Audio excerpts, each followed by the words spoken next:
यांच्या चरणी नतमस्तक होऊन सर्वांना वंदन करून जय.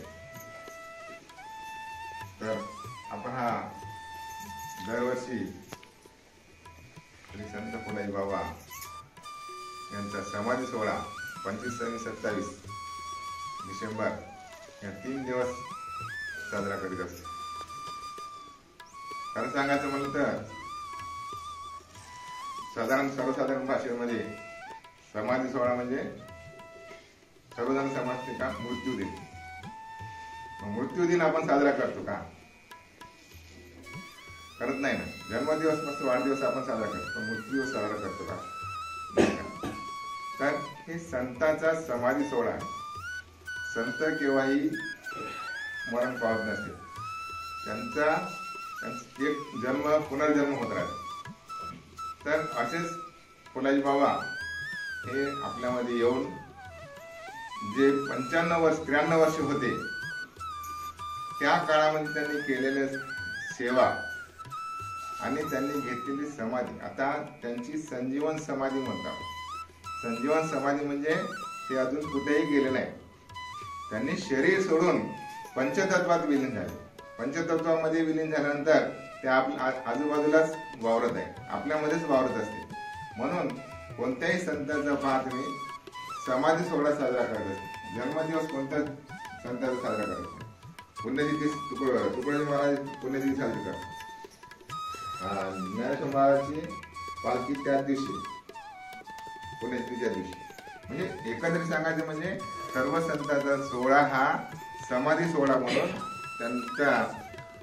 त्यांनी जीवनभर केलेल्या कार्याचं गुणगान गाण्यासाठी हे आपण साजरं करीत असतो. मग त्यांनी दिलेलं चांगलं काय, समाजासाठी काय आहे ते त्या दिवशी आठवण करून त्या नसताना म्हणजे त्यांची शक्ती कार्य करीत असते. आपल्याला जो फिजिकली म्हणजे शरीर रूपाने जर दिसत नसले तर त्यांची जी शक्ती राहते, संजीवनी शक्ती जी राहते, ती शक्ती आपल्याला कार्य करण्यास भाग पाडत असते. आणि त्यांच्या आपसेंडीमध्ये, शारीरिक रूपाच्या आपसेंडीमध्ये आपण ते कार्य, त्यांचं कार्य पुढे चालवायला पाहिजे. आणि जे सांगितलं समाजाला, चांगलं कार्य जे सांगितलं ते कार्य आपण पुढे न्यायला पाहिजे. तर बाबाजीने काय सांगितलं? ध्यान मार्ग. बाबानं प्रत्येक संतांना वेगवेगळ्या पद्धतीने समाजाची सेवा केली. समाजाची गोरगरिबाची जे दारिद्र्य रेषेखाली होते, जे त्यांना आपण काय म्हणत होते अस्पृश्य समजते, अशा लोकांची सेवा केली.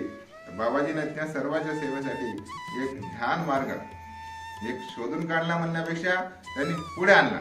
ऑलरेडी ध्यान मार्ग सुरुवातीपासूनच चालू, आधी अनादीपासूनच काळापासून चालले. सर्व संत ध्यान मार्गाने आले, पण यांनी ध्यान मार्गाचा थोडा उलगडा करून सांगितलं. ध्यान इतकं सोप्या पद्धतीने सांगितलं का सर्वसामान्य माणूस आपण करू शकतो आणि ते आपल्या जीवनात उतरवू शकतो आणि आपले जीवन सफल करू शकतो.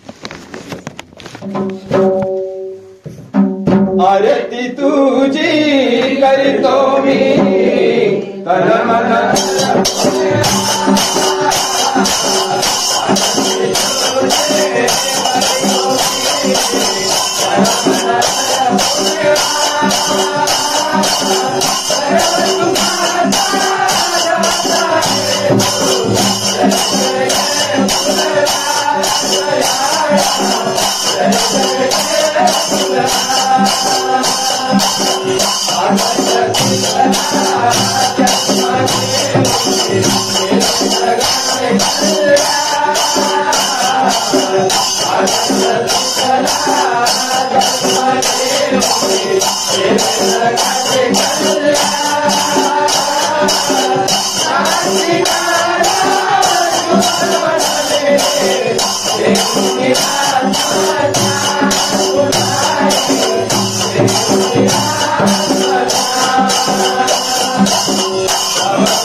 Shiva